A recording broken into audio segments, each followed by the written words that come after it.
Yes, I think Kevin just did my speech. I don't know if there's anything else I can say after that. So again, I'm Mike Avotins. I'm the market president for East Mid-America for Aetna, which is a CVS health company. I live down in Columbus, and so I had a nice little ride up here in Northeast Ohio today. So we are here today to celebrate, really unique, as people have said, opportunity that we have to create safe and affordable housing for transition age youth. And I think I'd start off by saying that this is something that's actually very personal to me.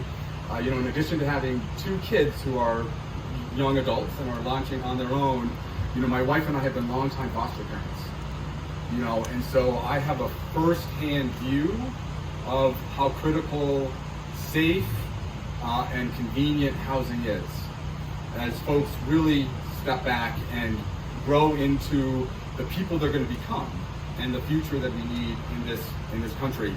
And that value that I have is clearly aligned with CVS Health and Aetna. We view housing as a gateway to better health.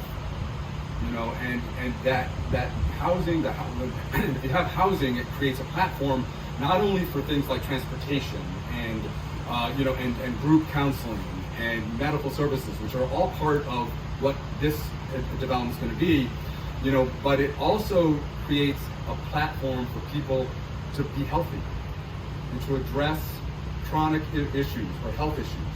And I think we all focused and we all understand that social determinants of health really indicate that 70% or 80% of your overall health really is driven by your zip code. Not what happens within the four walls of an office. So if we can give someone a zip code here and support them, it's going to drive better health. And at the end of the day, that's why we do this from a CVS Health perspective. I had an opportunity to meet some of the folks from the REACH Action Board earlier, and I know there's going to be a president of the country here, so raise your hand. She wants to be president. And I asked, I said, what makes this special? Because I have a whole idea of what makes it special. Well, what makes it special? And the answer was, this isn't about shelter care. This is about permanent, affordable housing care that they can start to build their lives against. So it's super exciting. So thrilled to be a part of it. Obviously there's a ton of folks who are involved in this. That we've had a chance to meet. Grateful for all of your support and for your leadership in the community and for doing what's right. And we're happy to be a part of it. From a CVS Health perspective, this also, it further demonstrates our commitment to local communities. It builds on some of the really important programs that we've already implemented. One of those is Ohio Rise, and so we have some folks here from Ohio Rise. That launched in July, so it's fairly new. It's a new program that was developed in partnership with the Ohio Department of Medicaid. And it is a program that is focused on really getting at silos, really looking at care across the continuum for our youth that are most at risk. So again, a nice connection point here. And so as I close, I think our commitment as an organization is that this isn't one and done. I think one of the things that is really important to us as we make these investments is that we continue to be engaged and we marshal the assets that we have as an organization to support the individuals who are living within the affordable housing community. And two of those that just sort of jump to mind are a mobile health van that we have here in Cleveland, that will be available to support people through basic services, blood pressure, getting if you have an urgent not an urgent issue, but if you have a fever, these are services that can help you. We also have a workforce innovation talent center, which is just down on Euclid Avenue. Tremendous, 1,400 folks over the last year and a half that we've been able to train on retail-based skills, call center-based skills, and pharmacy-type skills. And I am quite sure there's a way we can connect what we're doing here to the WITSE. And our commitment is to make sure that we continue to do that.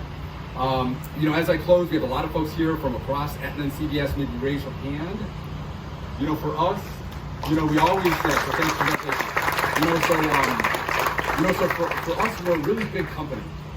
And so we always look for opportunities to be engaged in the local community because it's a passion of ours. This is where we live and we work, and we care about folks who are around us. And so, these folks are here because it's in their backyard, and they're committed to the success of what we're doing here as well. So thank you very much.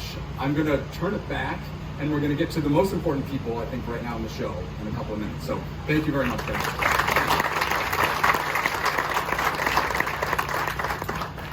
Mike had mentioned a number of different things that CVS Aetna, brings in serving our community, and part of what that enables is a chance, right? I mentioned every person deserves a chance. Sometimes people need one chance. Sometimes people need multiple chances.